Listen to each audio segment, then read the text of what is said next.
ventricles. Okay, and it has some tubes go in, tubes go out, aorta. Okay, and it has a SA node, AD node. Okay, and so here, the electrical conduction, remember, in order for a muscle to contract, it has to have electrical conduction, right? It has to have electrical signal for it to contract. So the signal goes to the SA node here, and then goes to the AD node, and then the signal goes down the heart, and it goes up through these fibers here, and these are called Purkinje fibers, and then they push the blood up and out of the aorta, and it goes up, and then from the aorta, it goes up the brain, all the way down to the feet, the arteries. Okay, so that's the oxygenated blood. The heart's multinucleated. Every little cell in the heart can beat on its own. Every little cell. So the signal goes into the heart. We want it to beat in a rhythm where it pushes the blood from the left ventricle up and out, rather than all these little heart cells beating on their own. If the heart cell beats on their own, you look at EKG, it looks like this. Okay? So then we shock it and then get it into rhythm, then it should look something like this. P-U-R-S-T. Wait. So the heart's unique. It's a muscle. And we train the heart just like we train our bicep or tricep or any other muscle. It's an aerobic muscle. It beats about 100,000 times per day. And it should go for 100 years or so. If the muscle is trained and you take good care of it and you don't have any disease issues or whatever. So it's a slow twitch. Slow twitch muscle is different than the slow twitch muscle in your muscular system, but in the cardiovascular system it is. Now, the important thing is when we train or exercise the heart, we get, train it aerobically, we get a bigger left ventricle. So if this left ventricle gets bigger, then when it pumps blood, like your heart's probably huge because you're a triathlete, you got a big left ventricle and you train it a lot, and so it pumps out more blood with each beat of the heart, so your heart doesn't have to be as fast as somebody else's who's not, the left ventricle's not as large. Okay? So ideally, when we exercise the heart, it responds to exercise, and one of the adaptations that happens is we get an increase in left ventricular size. So then we got a bigger, stronger left ventricle, and then if you have a heart attack or if you have any kind of issues or whatever, you're less risk for dying. Okay, so that's a good adaptation. Now you fast twitch muscle fiber people, your heart, it doesn't get, left ventricle doesn't get bigger, but it gets thicker. So this wall right here is thicker. And the reason it gets thicker is whenever you strain or exert and do the Valsalva maneuver, when you go, that increases your blood pressure, then the heart has to work against that pressure to get the blood out. Okay? So now the heart has to work against a higher blood pressure, so the left ventricle gets thicker. So you got a thicker wall, and that's another good adaptation. So depending upon how you train, you get a bigger left ventricle from aerobic training, endurance training, cardiovascular training, or if you're strictly a weightlifter, you get a thicker muscle because it has to pump that blood against a high resistance in terms of blood pressure. Both adaptations are good from exercise. Now you also get a thicker left ventricle with high blood pressure, which is bad. Now, when you strain and relax, the heart likes it, the heart gets bigger, so forth. When you have to strain all day long, the poor little heart has to pump against pressure all day long, it just wears that heart out, and the high blood pressure will cause it to fail, or you have to take medication or something, because it never gets to relax. It's under strain all the time. Okay? So those are two adaptations that take place with exercise training that are good adaptations. Another good thing that takes place in the heart is, remember you have three coronary arteries, and one on this side, one on this side, one goes around the back. Okay. If you get a blockage in this artery right here, exercise increases the number of capillaries here. So now if you've got better blood flow, it's easier for the blood to get around the blockage and go from here to here. Now, if you have an artery here, and it's blocked right here like this, and they have to be bypassed, they have to sew something so that the hand will get around the blockage right there. The blockage is still there, but they have to sew something in where to get around that blockage there. Because the blockage will heart attack, and it will kill you. And if anything's blocked, these cells down here die. Okay? So they don't live, and so you have a heart attack and you get damaged cells. Now you're not considered to have blockage in the heart until the heart is greater than 80% blocked. That's huge, right? Now just think of a hose, and this is a pump, and your arteries and so forth are like a hose, tubes. So if you take the water hose and it's 80% blocked, you still get water through the hose, right? You don't get full pressure, but you still get water through the hose. And so you can run marathons, you can run all kind of races and stuff with the heart 50, 60, 70% blocked. And it's amazing the heart can still work and function as well as it does with that much blockage. So you may never know that your heart is blocked until you have a heart attack. And then it shows up. In 1/3 of all heart attacks, the first symptom of a heart attack is sudden death. 1/3. So that's not a good symptom that you want to have. You're running down the road, heart attack gone. Okay, 1/3. So that's a huge number. With athletes, most of the heart attacks with athletes are congenital problems. They're problems where when the person's born, they may have a valve here.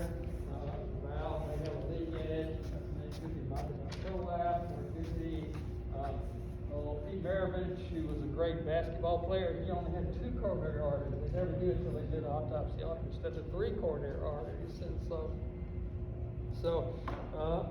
there's all kind of congenital types of issues that a person can have in the heart. We had a basketball player here, good guy. He was in our classes, had him in class and so forth. He had to quit playing basketball because he had a heart issue, and he died about 2 weeks ago from COVID. And so it was sad. So you know, if you got a congenital heart issue, and I've talked to the people at UAB, they say if we know they've got a congenital issue and we take it and treat it, their chances of living is almost 100% of normal life. But if they don't know they have it, then all of a sudden it just creeps up on them, and all of a sudden they have a problem. What's the rate at which they catch these congenital heart defects? Are they screening at birth most of the time? No, they never screen. They never get screened unless your pediatrician listens and they say, I think you got a little valve issue or heart problem or a little pin size here between the septums right here. And so you can have when the heart goes here, the chambers right here. If you get a little hole right here, a little leak, and this pushes up and out, some of the blood will move back over into here. Okay. And so probably it's really common for women to have mitral valve prolapse, and so that's where one of the valves leaks right here. So heart pumps and pushes the blood up and out, and the valve leaks, so some of the blood goes back up instead of coming back.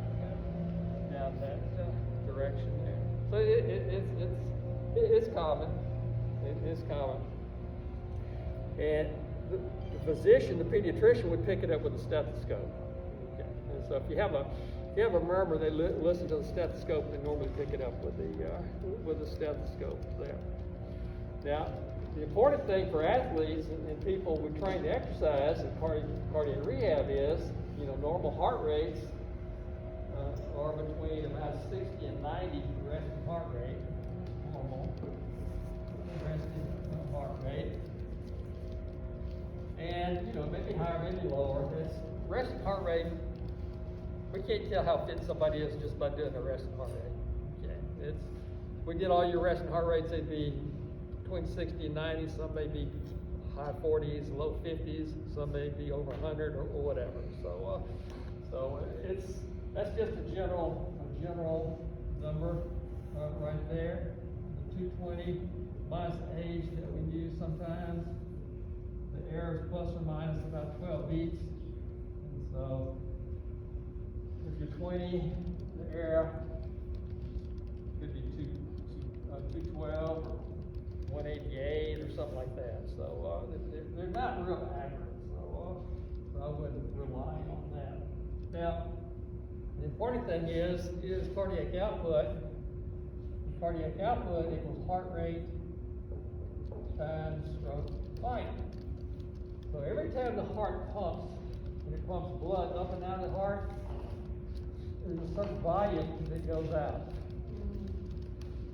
Okay? That's called your stroke volume. So whenever the heart pumps, it shoots so much blood out. Then it has to do what? Recover, right? Recover, fill back up, push it out, recover, fill back up, push it out, recover. If it never recovers, you're in trouble. Because then it gets off rhythm, and then it goes push, and no blood's going into it to push it out. And so then the heart gets stressed out. Then it goes faster and faster and faster, and then you're in trouble. Okay? So the heart has to relax. The relaxation is about 2/3 of a second, and the contraction is about 1/3 of a second. Right? So fills up, push out. Fill up, push out. It's like a bicycle pump. Pull, shove, go down. Pull it up, push down. Right? And so the same kind of thing there. So systolic pressure is when the heart does what? Pushes out. Diastolic is what?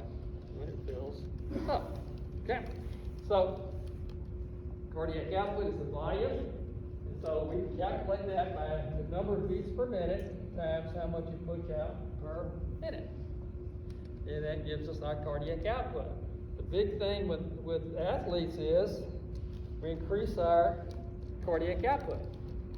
And heart rate will go up some, but the good thing is the amount of blood that's pumped per heartbeat is much higher, right? Because you get what? A bigger left ventricle. So when it pumps up more blood. So at the same number of heartbeats, it's pushing out a much greater volume of blood. So that's a good adaptation for athletes. Okay, and so heart doesn't have to work as hard because it's pushing out more blood with each beat of the heart, so it doesn't have to beat as fast. And we have something called Frank Starling's law, and what that refers to is when this left ventricle right here, when the left ventricle stretches, you have ligaments and so forth attached to it. It stretches, and then it pushes out more blood with each beat because it stretches. It's like a balloon. Put more air in the balloon, it stretches, then it does what? Pushes it all out, right?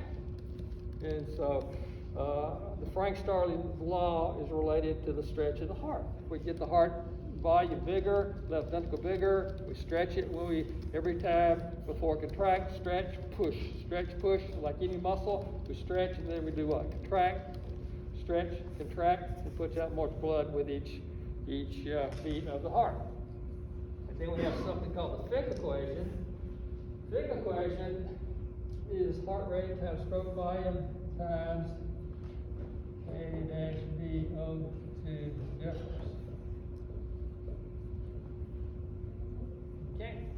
VO2 difference. A here stands for artery. VO2 stands for oxygen, and the difference is the difference in the oxygen. Here's an artery. Here's an artery. Goes into a muscle right here. Okay. Artery. Okay. Then here's the vein. Here, little mitochondria. Here. Okay. It uses oxygen. Okay. And so the muscle uses oxygen, produces energy, and then it depends how much oxygen the muscle can use in terms of the AVO2 difference. The more oxygen that the muscle can use, the better you are off aerobically. Okay? So that's what we're going to AVO2 difference. And I was reading something on mitochondria this weekend. You know, I was taught like mitochondria. Okay, here's the muscle. I was taught like mitochondria all look like this. And it's false. Some of them look like hot dogs. Some of them look like little celeries. Some of them look like all kinds of stuff. Some of them look old and raggedy. Some look new and healthy. And so after 50 years of studying, I learned that all mitochondria don't look the same. Okay? And so there are different sizes, and I don't know what they teach in biology. And so they teach you about the celery looking and the hot dog looking mitochondria and stuff. Not in depth. I always imagine they look kind of like a bean. Yeah, see, they're wrong. We're so much smarter in exercise science than they are over there. So, yeah, you know, they're different. They're different. And some of them can produce a lot of energy, and some of them can't produce so much energy, and so forth. So, you know, exercise scientists would study mitochondria because that's the powerhouse of the cell, right? And so that's where we produce ATP aerobically, and so it's important for us to know and understand about mitochondria. Now, I did know that a famous cyclist, his mitochondria, when they did an autopsy, or not an autopsy, but they looked at his mitochondria, muscle biopsy. His little mitochondria looked like little hot dogs and so forth. And so Greg LeMond, and so I don't know if you heard of him, but he was a famous Tour de France guy. And so they did a muscle biopsy and looked at his mitochondria there. So, you know, the heart is just a pump. That's all it is. It just takes the blood and pushes it through it and sends it to your toes, your head, and so forth, and it gives you energy to do the shuttle run or whatever. Okay? But again, you have to have arteries and veins. Arteries carry oxygenated blood, veins carry deoxygenated blood, and the muscle has to be able to use it. We can have a beautiful heart, but if the muscle is not able to use the oxygen that we send to the muscle, it doesn't do any good. Okay, and so you could have a pretty heart or so forth, pretty muscle, but if the muscle can't use the blood that we send to it, you're not able to run marathons quickly or do anything aerobically in terms of exercise. And the reason exercise is so important for the average person is the research shows that the longer that you can go on an exercise test, the longer you're going to live. And I can show you that, and you can say, that's not true. God says only live like so many years. That's not true. God gave you a brain, right? It's sort of like Lance Armstrong. And in his book, he tells a story. I've told it to my other classes, but there's a hurricane coming to New Orleans. Hurricane's coming, and the people in the house say, "Now I'm gonna ride this one out. It's not gonna bother me." So then the water gets a little higher, and they send the people come and say, "Hey, you got to get out of here." And the people in the house, "No, we're gonna ride this out. I think we can make it." Then the water gets all the way to the roof, and then people on the roof. And then they send him a helicopter. Helicopter comes and says, "You gotta get out of here. You're gonna die." They said, "Nah, God's gonna take care of me." So they die. Then they go to heaven and they say, "God, why didn't you save me?" God said, "I sent you a helicopter, I sent you a boat, I sent you everybody else, and you didn't use the brain I gave you to make a good decision to get the hell out of there." So he used that example because he had cancer. He's trying to figure out, okay, I know this stuff. What am I going to do? I'm just going to say, "Hey, God's going to save me?" I don't think so. I got to do what? I got to figure out. I need to go to the doctor. I need to treat this thing. I need to take care of it because I've got a good what? Brain to have what? Make decisions. Okay. One of my best friends who's an exercise physiologist, he's a preacher now, but he agrees with me. He said, you know, in the Bible it talks about how exercise is important. You need to take care of your body. You need to do certain kinds of things and so forth. And so related to mortality, I think we can do smart things and be fit and so forth, and I think we can gain some advantage from that. Okay? And so, because you've got what? A brain, you need to do what? Use it. Make good decisions, right? Yeah, you don't walk out in front of a bus. You know, it's like, okay, nobody's going to save you. Okay? And so, don't walk out in front of the bus. So, there. So, with the heart,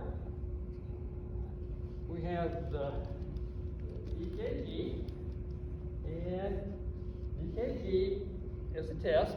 It talks about it in this chapter. What we do is we take electrodes and we put them around the heart, and there's little places that we look at. And then what happens is, whenever we move or whatever, whenever the heart pumps, we pick up the electrical current. And so we're looking at from here to here, from here to here, and here to here. And then you'll have like a 12-lead EKG, and you get 10 different pictures of the heart in different frames in terms of different portions of the heart. Like we'd look at V5 lead. In the V5 lead, we'll say, okay, the lead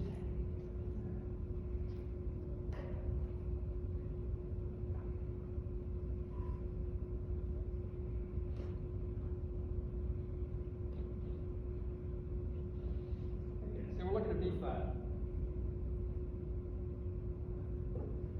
Okay, P, Q, R, S, T. All right? Then we're going to know P, Q, R, S, T. You can know P, Q, R, S, T. So all those three beats look like similar, right? So that's like a normal rhythm, right? Then what happens if we get like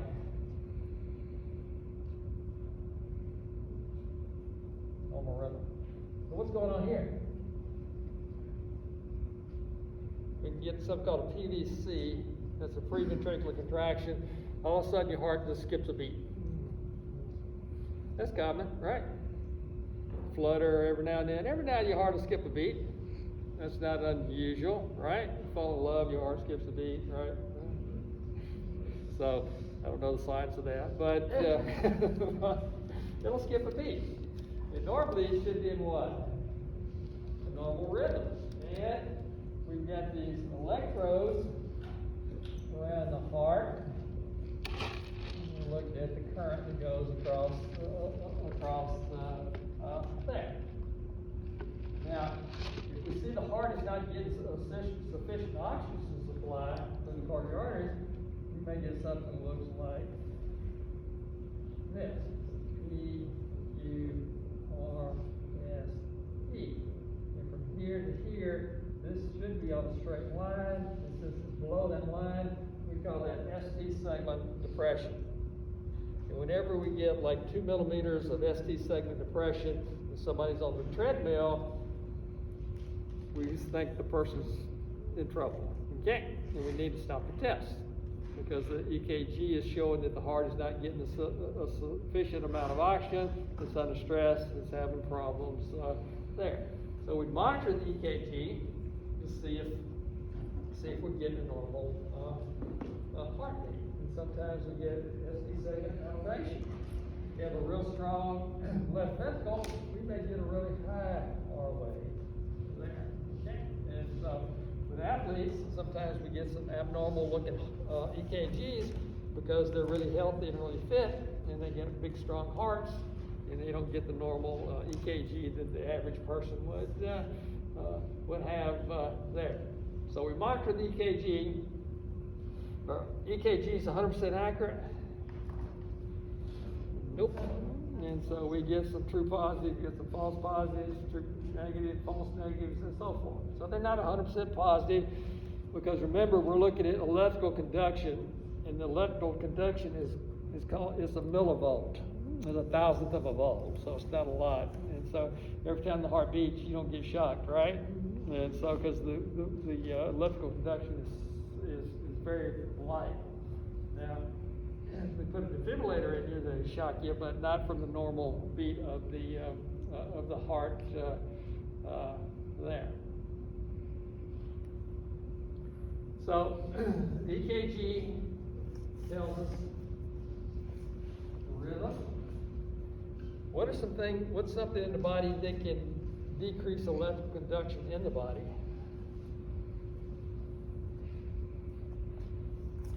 Fat, right? Okay, fat doesn't conduct electricity very well. And so if we do an EKG and we put an EKG and put the electrodes around a woman who has big breasts and a lot of fat, it may show that it's an abnormal EKG. Okay? And then when people are running on the treadmill or whatever, they're bouncing around and so forth, that may give us an irregular reading of the EKG. So EKGs may say, hey, we think this person has heart disease, but in reality the person may not have heart disease. Okay? And so I don't know the exact percent accuracy, but they're not 100% accuracy. So if the cardiologist gives you the EKG and says, okay, I can't make any sense out of this, what's the next thing they do? They do a catheterization. Okay? And so they cath you, and they take a little wire, take it, run it up the artery into the heart, and then they release dye, and then they look and see if the arteries are open or not, and they run the dye through the heart, through the arteries, and then they look to see if these coronary arteries are open or not. Then, if they see any blockage, they can go in and they can put a stent in, and the stent looks like the little spring in a ballpoint pen. You've seen that? They go in there and place that in there, and that keeps the artery open, so it doesn't squish up with all the fat and stuff like that, with all the cholesterol. So here's an artery up here, here's all the plaque and so forth. And sometimes this artery bends, it sort of builds up, builds up, builds up, builds up, builds up, and then the blood can't get through. Then they put that little spring in here, stick it in there, and that opens up the artery where the blood can get through there. I've had friends that have had like 5 or 6 bypasses in the heart. One heart, 5 or 6 bypasses. That's huge. It means his heart has a lot of what? A lot of blockage, right? Can you reverse that? Research says yeah. And you can reverse it by we got good diet and exercise. And so remember, when we exercise, we increase the number of blood supply to the heart. We increase the number of capillaries to the heart.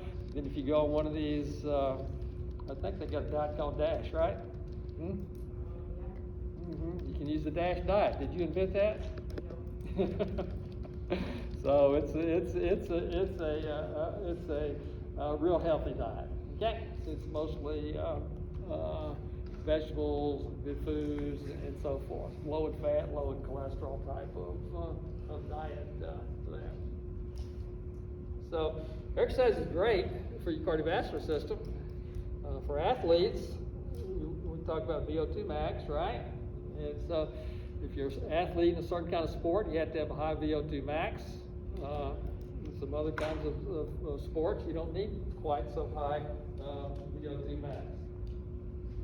Now, there's some things that we have to be concerned about whenever we test people, and one is blood pressure. Because, remember you got systolic and diastolic blood pressure, and systolic pressure is when the heart does what? Contracts. Diastolic is when it relaxes. Now, when we exercise, which of the two increases, systolic or diastolic? Systolic. Systolic, right? So systolic goes up. Diastolic should not do what? Shouldn't change. If it does change, it may drop a little bit. Why might it drop? Why might diastolic pressure drop? What's going on?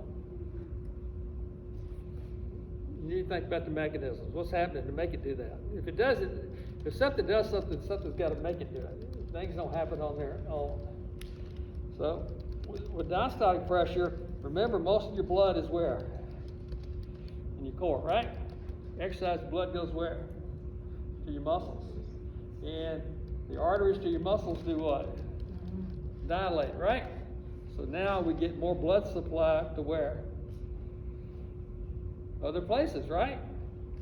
And so everything opens up, and so then the diastolic blood pressure may drop because it's filled up really, really easy. It's not as under much pressure, and it tends to drop.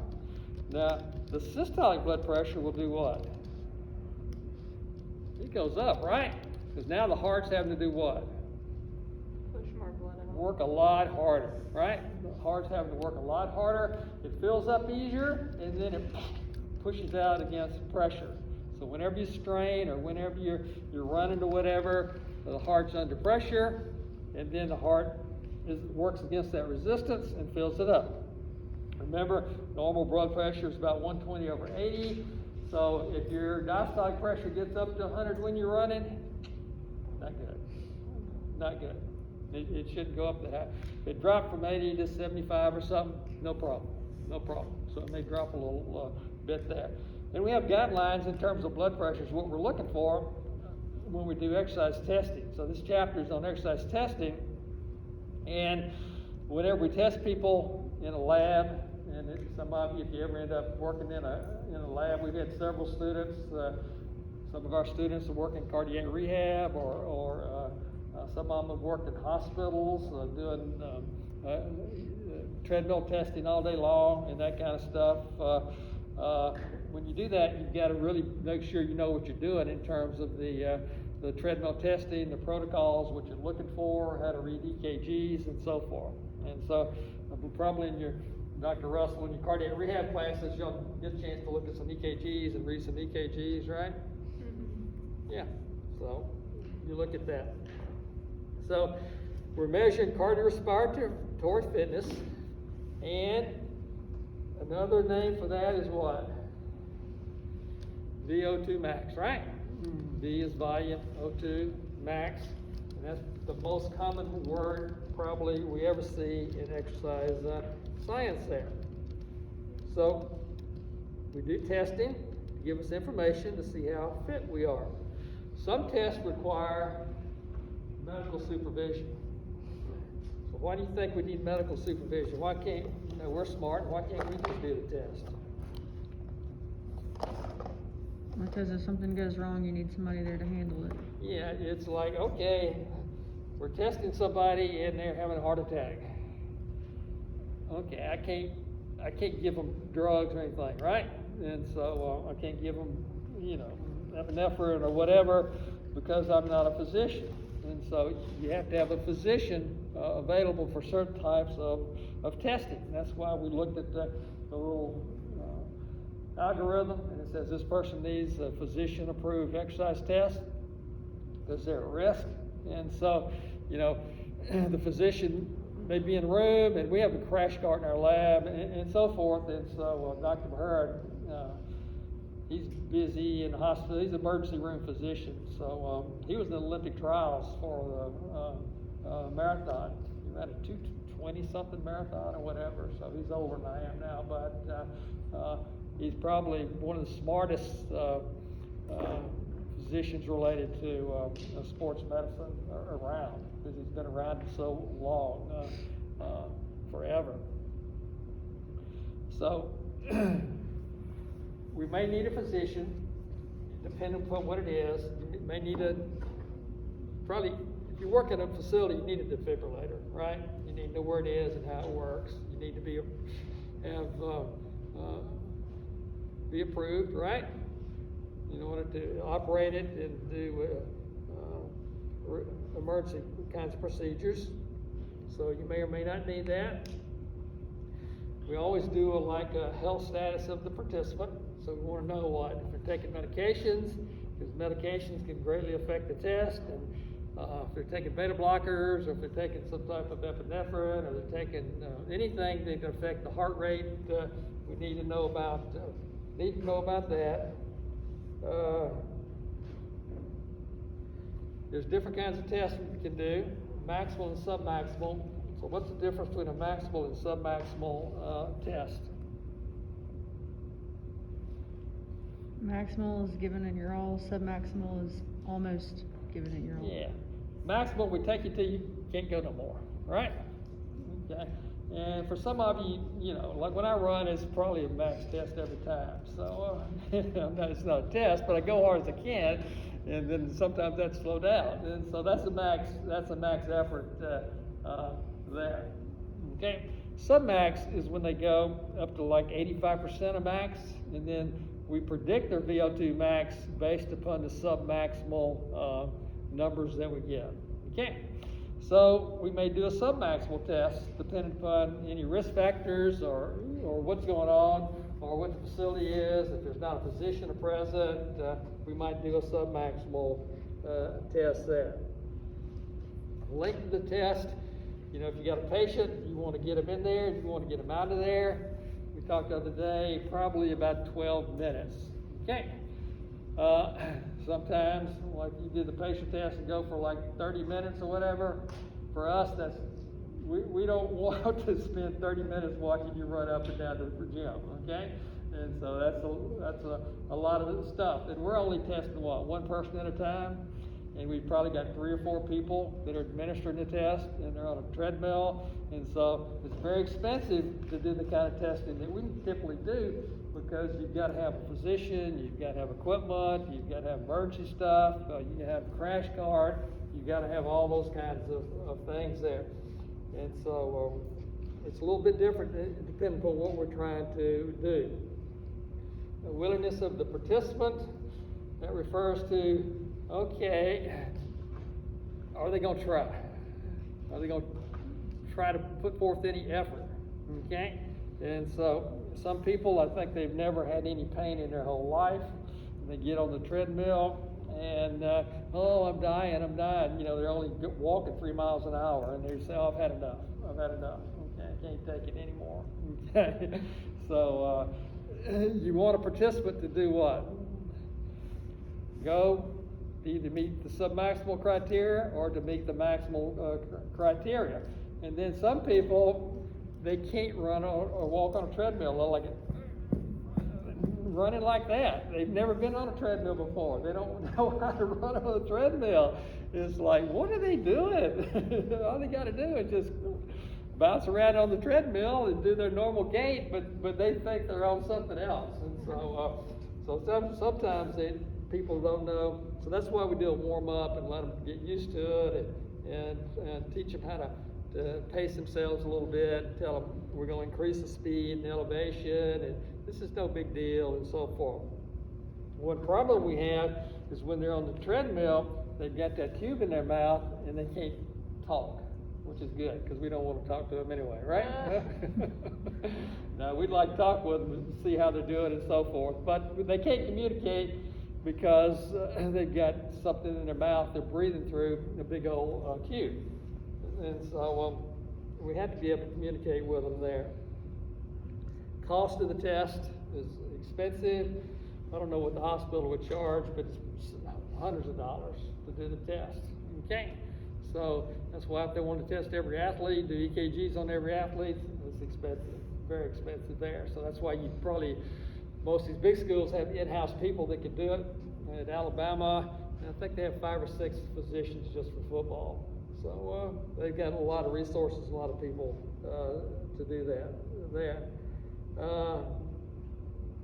Qualifications, equipment, facilities, safety concerns, and so you should practice your safety concerns and have drills and so forth.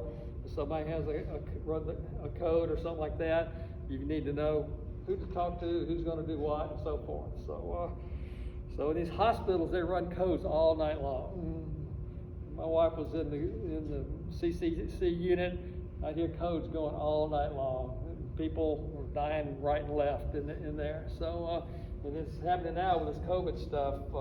They're running codes right and left, and people, when run a code, people start jumping, and they're running there and trying to do CPR or try to revive them or whatever they do. Relative or maximal VO2, you know, relative is what? Milliliters per kilogram per minute, right? Mm-hmm. Okay. And then we have liters per minute, and so it depends on what we're trying to look at. If we're looking at caloric expenditure, we want to know what the liters per minute. If we want to know relative based upon their size or whatever, we do the milliliters per kilogram per minute. That's an easy conversion that we do.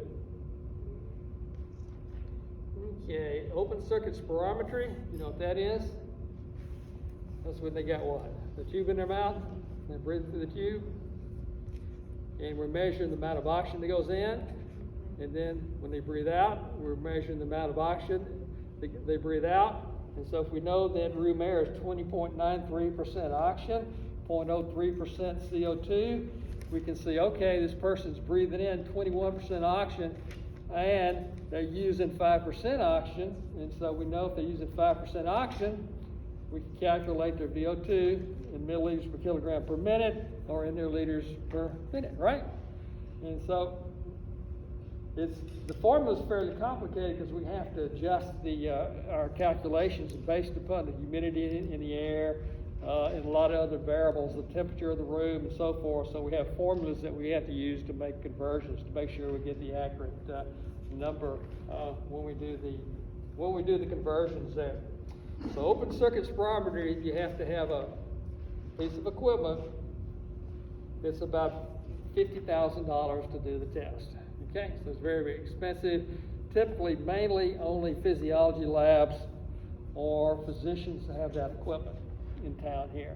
Okay, and so it's so expensive, and so who's going to put $50,000 out for a piece of equipment just to run VO2 max test on? So, but we do it for research and with teams and certain groups and so forth there. There are contraindications to testing. So look in your book on page 61. Myocarditis is a contraindication. What's myocarditis? What does itis mean? It means infection, right? You got an itis, you got some kind of infection there. And so acute myocarditis is a infection in the heart. Myocardial infarction is a heart attack, right? Ongoing unstable angina. That means if it's unstable, it means you're having chest pain here and there and so forth. It's not stable. It doesn't happen at a certain heart rate every time. It sort of just pops in and pops out. And so if somebody's having chest pain, I would recommend that you not put them on the treadmill. Okay? You may end up with a dead body there. Uncontrolled cardiac arrhythmias with hemodynamic compromise. And so if you're looking at the EKG and you got all these PVCs, you got 3 or 4 PVCs that are popping up there, that means you got an irregular heart rate, heartbeat, and it means to get them off the treadmill there. Aortic stenosis. What does stenosis mean? Aorta is the big tube where the blood comes out of the heart. Stenosis means what? It's narrowed, right? And so it's not wide open. The blood's not getting through there very well. Pulmonary embolism, pulmonary infarction, vein thrombosis. All those are related to what? Blood clots, right? And so avoid that. Aortic dissection. That's when an artery dissects and goes, it splits into two different arteries going in different directions there. Let me see what else we got. Physical disability that precludes safe and adequate testing. So, you know, some people, certain disabilities, it's hard for us to test. And so, you know, there are ways we can test people on in wheelchairs and some other kinds of things. So there are some ways, but if the person cannot walk on the treadmill, how do we do the test? If they can't walk, there's drugs that we can give them, and the drugs will, like I could give you a drug sitting there and it make your heart rate go up. I give you a little more drug, it makes it go up, and so then I can look at your heart rate while you're sitting in that chair, and it goes up and up and up based upon the drugs that we give them. So in hospitals, sometimes they have to give them drugs to even do they can't even walk on the treadmill. So they're trying to look at the heart under stress or under exercise. Relative contraindications, left main coronary artery stenosis, monitor severe aortic stenosis, one certain relationship with symptoms, tachycardia. What is considered tachycardia? Tachycardia means what? Rapid heartbeat. Okay. So if the resting heart rate's way over 100, or you know, the exercise heart rate gets up too high, we want to get them off there.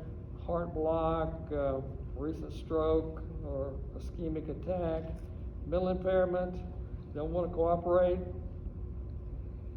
resting hypertension, systolic greater than 200. So you know that's a high number, right? But that's not unusual. Okay, diastolic greater than 110. Uncontrolled medical conditions such as significant anemia, electrolyte imbalance, and hyperthyroidism. So those are relative and absolute indications for stopping an exercise test. And so we get them up there, we're monitoring, we're looking at the screen, we're looking at all these things that are going on in the person. We're looking at their VO2, we're looking at their respiratory RER numbers, we're looking at all kinds of numbers in order to see what's going on with that particular patient there. Okay, and so pretty much what this book talks about guidelines in terms of testing. We have pre-test instructions, we have post-test instructions for doing the test there. We've got on table 4.1, page 64, electrocardiogram, heart rate, blood pressure, signs and symptoms, rating and perceived exertion. So those are things that we look at. If we can do an EKG, we're monitoring the electrocardiogram during the test, look at certain things. We're looking at heart rate, monitoring the heart rate in terms of how high it goes. We're looking at blood pressure. We're doing that. We're taking blood pressure every minute on the person while they're on the treadmill. We're looking at signs or symptoms. We're looking at them. We're observing them. We're talking to them. And then we're looking at rating of perceived exertion there. Now look on page 67. And what do you see?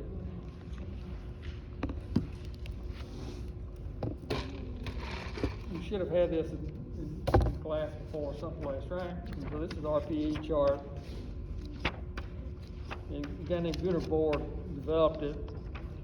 And he was piddling around one day, and he was testing people, and he was doing treadmill testing, or cycle testing, one of the two. And he had people on the treadmill, and he had 6, 7, 8, 9, 10, 11, 12, 13, 14, all the way up to 20. And he said, okay, he's asking the question, how do you perceive this exercise? Like no exertion at all the way up to maximal exertion. And they would pick a number, and so they picked number 6, and 6 equals no exertion at all. And then he would look at their heart rate, and he found that people that pointed to number 6 had heart rates about 60, something like that. He said, okay, people that reported number 11, it's light. So light is sort of like, if we had a 0 to 11, that's what, 110? Found a lot of heart rates around 110. Then he had a point, worked them harder. He had them work up to a heart rate of 150 or whatever, and they'd point and they'd say, hey, that looks pretty hard. And so then all the way up to maximal levels there. So based upon his observations of how people perceive the exercise and their heart rate and the number, he developed this scale. So it's just an accident in terms of him coming up with these numbers and scales there. They also have another scale that we use from 0 to 10 instead of 6 to 20. And the 0 from 10 scale is the same, except the 0 to 10 scale is easier for people that are statisticians to use, because 0 means what? 0, right? Okay. And so 6 does not mean 0, right? And so this one starts at 6, the other one starts at 0. So when we do statistics, we have nominal, interval, ordinal, ratio scales that we use. And so the 0 to 10 scale is a ratio scale. And the ratio means 0 means 0. Okay? Here, 6 does not mean 0. And so if you're a statistician, if you want a more accurate statistical analysis, you would use the 0 to 10 versus the 6 to 20. But almost everybody uses the 6 to 20. That's the most common one. That's the one that's used more often or whatever. But they do have other scales. That's the only reason I mention that is because if you'll see a scale that says 0 to 10, you'll say, hey, what is it? We never learned about the 0 to 10 scale. We just learned about the 6 to 20 scale. The 0 to 10 is the same thing. They just use different numbers. It's a ratio scale. This is a interval type of scale here, based upon the statistical analysis there. Look on the next page, on page 68. This is the Omni scale. Now, you folks that go to PT school, you're going to see all kinds of scales, like pain scales. Point to this. How does this hurt? Like, from 1 to 10. Like, oh, this is a 10. Oh, okay, let me give you something to knock you out. You're about to die, right? And so you point to 1 or 2, that's what?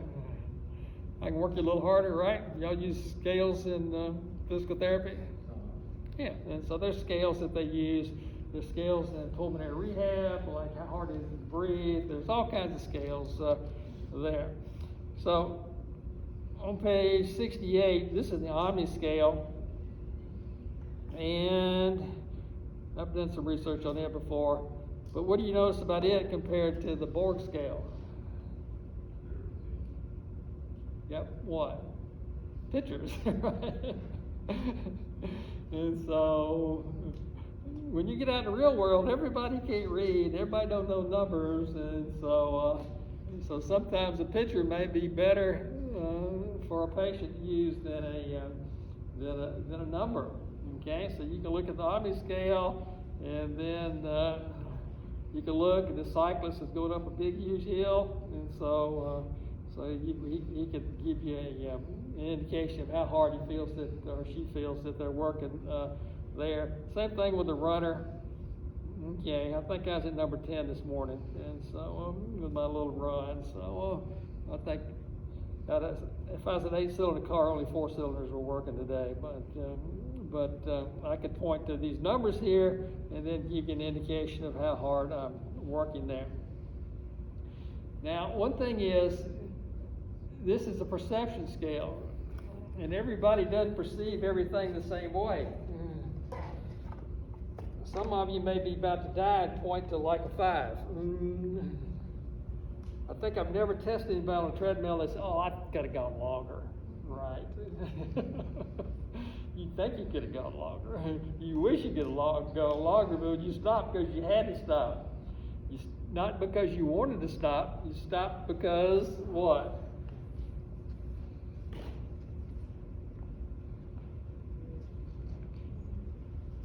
Why do you think you stopped? I was tired.